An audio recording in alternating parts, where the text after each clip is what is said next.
This is maybe the most beautiful courthouse in the United States of America. These are the halls of justice, the Luzerne County Courthouse.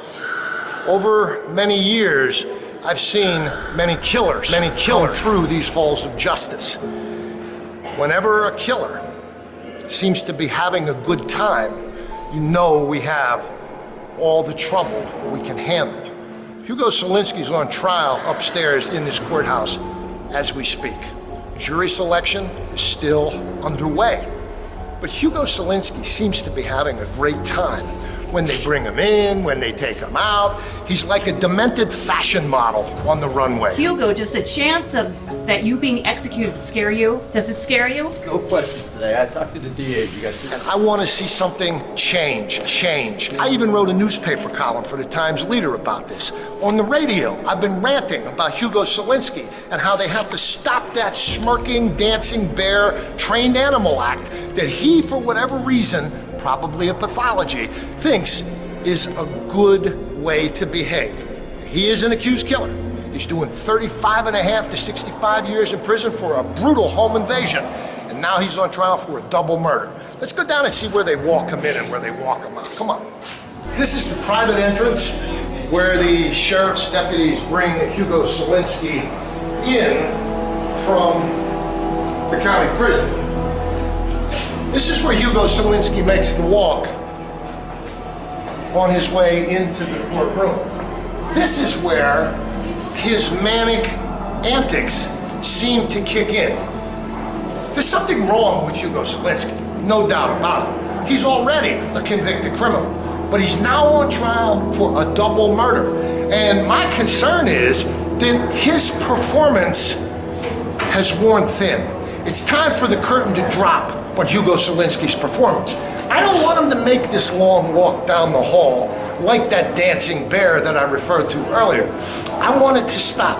There's a way you can do it. You can bring him in at 6 o'clock with an apple and a bologna sandwich and get him into the courtroom. He eats his lunch up there as it is. He doesn't come out until the end of the day. Why not bring him out about 6 or 7 in the evening when the shift changes for the reporters and the young immature reporters no longer sidle up to Hugo with their microphones like faithful, loyal puppy dogs. We don't need that. That's not what we need. What we need is real justice. Murder is no laughing matter.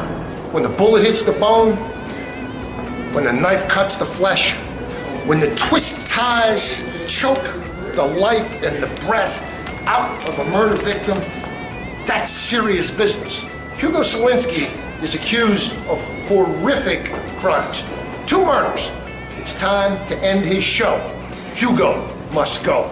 I want to apologize because when we shot the footage, the video in the courthouse, inside,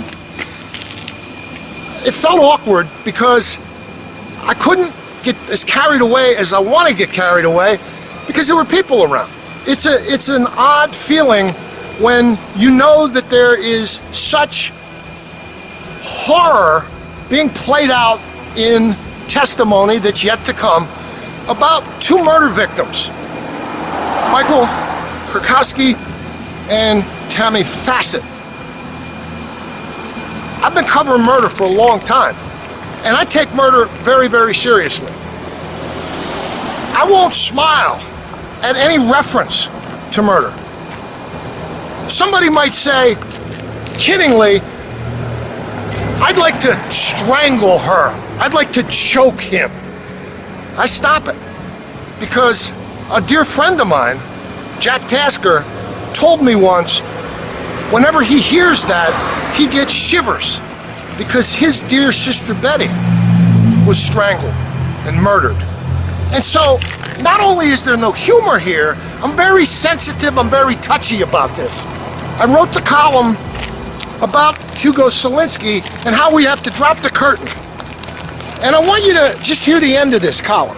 The column says this: to accept any part of Solinsky's dumb dance and bear routine insults the memories of the dead and the responsibilities of the living. Like I said before, Hugo must go. I wrote this too. Decency contributes to justice. And we need to stay decent with regard to how we treat each other. We need to pursue justice, but we need to never, ever, ever trivialize the horrors that men and women are capable of doing to each other. Play it straight. Take it seriously. Murder is not funny.